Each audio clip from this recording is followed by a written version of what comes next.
I don't think that Mexico is ready to have an open border with the United States. Oh, I agree. And I just think that, here in right now, we're embroiled in this immigration issue, which I think Canada has a brilliant policy. From what I understand, their policy with immigration is if there are jobs and we can't find a Canadian citizen to do the job, then we can allow foreign workers to come in and do the job for this particular season. Not to live here forever, but just to do the job and then go back home. I think that's brilliant. But see, even to speak out against immigration in this country, and I'm not even talking about regular immigration, I'm talking about illegal immigration. You're branded a racist, okay? So, I agree Mexico's not ready. Mexico would probably agree that they aren't ready. However, it doesn't have to be logical in order for them to make the claim that we're racist for not inviting them into the to the white people's club as they would see it, even though Canada's very diverse too, but a lot of people don't see that. Yeah. Well, I mean, they could very well make that claim, and they go ahead and do that. And the UN Human Rights Commission also says the United States isn't democratic and has kicked them out of there. Iraq and Sudan ganged up and did that.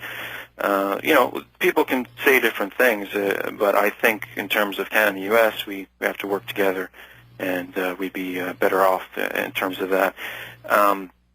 Now, in terms of being suspicious of the politicians, I think you have good reason to, because the way they're working, they're not working towards a United North America exactly. What they're doing is they're working for commercial interests to enhance the economics. And what that does, it brings Canada and the United States closer, and it brings Washington, D.C.'s grip over Canada stronger and stronger, but it doesn't resolve any sort of labor mobility or matters of democracy. We're still restricted by the border, and Canada then, in this situation, Canadians are then become really chattel of the United States government, whereas they could have a real voice in it, and I think reinvigorate the republic. Well, we could use some reinvigoration, that's for sure. I mean, we got some real problems here. Now, have you given any thought to, I know you said there aren't a whole lot of details, it's a conceptual issue at this point, but I mean, in the course of doing this, and I've read some of the reactions from people who have posted things on your website. I wonder if anyone has proposed to you any sort of ideas like, hey, I've been thinking about your concept, and here's one way I could see us as being able to implement something like this. Oh, sure. There's lots of different ideas out there. Some people think that, hey, just get rid of the United States and Canada altogether, come up with a new country, new form of government completely, and start anew. There's others who think, hey, Quebec is too different. We should just combine, the English-speaking parts of Canada and the United States. There's all sorts of different ideas from people. But I like to spread the idea, the general concept of unity throughout the continent. Now, what about, let's say that at some point, we were able to have this thing and establish a dialogue with Mexico, for example, or any other nation, but certainly because they are on our southern border, it would be more appropriate for them to be included in this than otherwise. But let's say that Mexico met standards to to be admitted to this. Do you think that would be a good idea then to keep expanding it? Well, I mean, I really can't see that happening even within my lifetime, Mexico getting up to that level.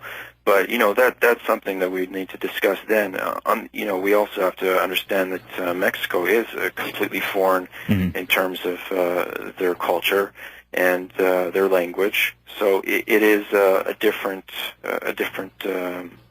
sort of union that would occur there. I'm a Canadian, and I've traveled all throughout Canada, the United States, and I understand the dynamics here, and I don't see a real difference between the two. I mean, there's differences, but they're regional from my perspective. Mexico, when I've visited there, you really do know that you're in a different country, and I don't know that they would ever really be ready to be included, but certainly they would need to be improved in terms of their economics, their social well-being. We were talking about this recently. There was a story that came out in early 2003 called the Pentagon Climate Report, and it dealt it would seem on the surface to deal mostly with climate change, which it does to a certain extent. Mostly what it deals with is the aftermath of climactic tragedy, and they talk about certain things. And what it discusses for the most part is various nations would have to become more secure with their neighbors in order to purely survive. That you would have a significant amount of refugees out there in the world as different island nations are consumed by rising sea levels and massive influxes of refugees to countries that would not be able to handle them. But it does talk about something like that. And so in that regard, ever since that point, if not before, I know I've considered what life would be like as a North American Union, or as I said, an American Union, where you've got, this half of the world over here versus the other half. Because, if we have allies on the other side of the planet, but we are nowhere near them, they're not really going to help us out too much in the event of a certain situation. So you have to find that common ground. I think the thing I fear, though, myself, is a one-world government. I don't like the idea. And I'm curious what your thoughts are.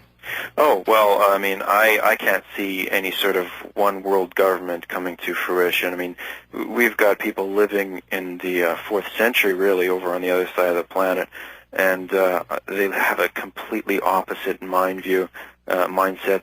There's no way that you could ever, for instance, put the people of Iraq and the people of the United States together and expect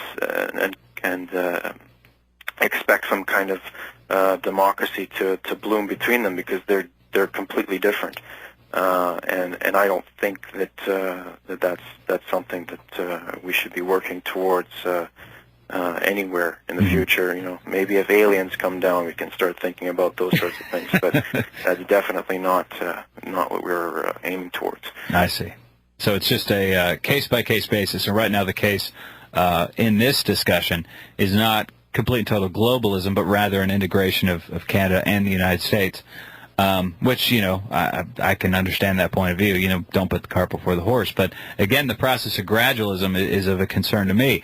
But I'll be honest with you. I mean, if there's any nation that I think we should be squared away with, it's Canada. I mean, the Canadian people that I've met and my time I've spent in Canada has just been incredibly, and it's been fantastic. I've enjoyed every second of it.